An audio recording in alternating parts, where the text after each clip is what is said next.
Welcome back to Red vs. Blue episode summaries. Today we have episode 9, After Church. Griff and Simmons arrive back at Red Base, with Donut, still with the blue flag, asking what happened. Griff, out of breath, badly explains the big tank showing up and causing huge booms, causing Simmons to make fun of him for being out of shape, clarifying they only ran 300 feet, pissing Griff off.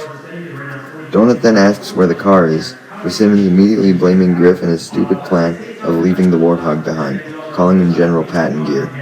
Griff tries to defend himself, blaming the tank showing up as the sole reason for his plan's failure, but Donut just says how pissed Lopez is going to be that the Warthog is gone. He asks where exactly it ended up, and suddenly the Warthog's remains are sent blasted on top of Red Base by the continuing rampage of Sheila, causing Griff to scream "son of a bitch" once again, clarifying that the blast came from the tank when Donut asks. Donut, not wanting to become Sheila's next primary target, asks Griff if he wants to hold the flag instead, with Griff huddling up, demanding Donut to get it away from him in response. Meanwhile, Tucker, now standing next to Caboose, who is still inside the tank, instructs him to quit aimlessly shooting the Jeep's remains. Caboose explains the auto fire is still locked on, and he doesn't want to unlock it because last time he did, he killed Church, leading Tucker to rescind his request. Back at Red Base, Griff, Simmons, and Donut had all begun hiding inside the ramps that led into the base interior, talking about how screwed they were as the firing continued. Just then, though, Sarge, who was currently being flown back to base on a command helicopter, with a second one trailing behind, tuned in to the radio, getting into contact with everyone at Red Base, Blood Gulch Outpost number 1. Griff, in disbelief, asks if that's really Sarge on the radio, to which Sarge confirms, stating he's on his way back from command. He then politely greets Simmons, asking if everything has gone alright during his absence. Griff butts in, recapping everything that has happened from Donut's arrival to now.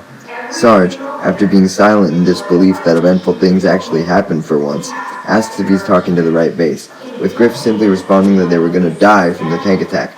Sarge responds slyly and confidently, assuring his men to hold tight as he has a solution to the tank issue. This solution being an airstrike from the command helicopter behind him, which he sends instantly. Griff and Simmons watch as it passes over Red Base, and Tucker, saying uh-oh and backing away, warns Caboose to get out of the tank immediately. Caboose panics as he struggles to get the driver canopy to open, but after pleading Sheila to do so, he manages to jump out and run away, screaming, "Running, running, running," just before the airstrike hits Sheila, cutting off her notice and the driver canopy opened, and thank you message as she explodes.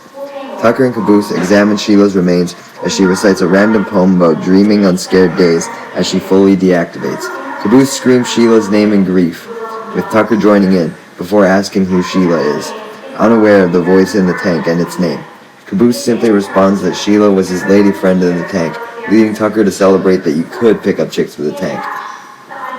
The outro message in the YouTube version of the episode is Griff calling you forever alone, asking if you wanted to do something with your life or just sit around on your ass all day like a loser. Griff, assuming you answered the latter, agrees and suggests that you should keep watching YouTube videos.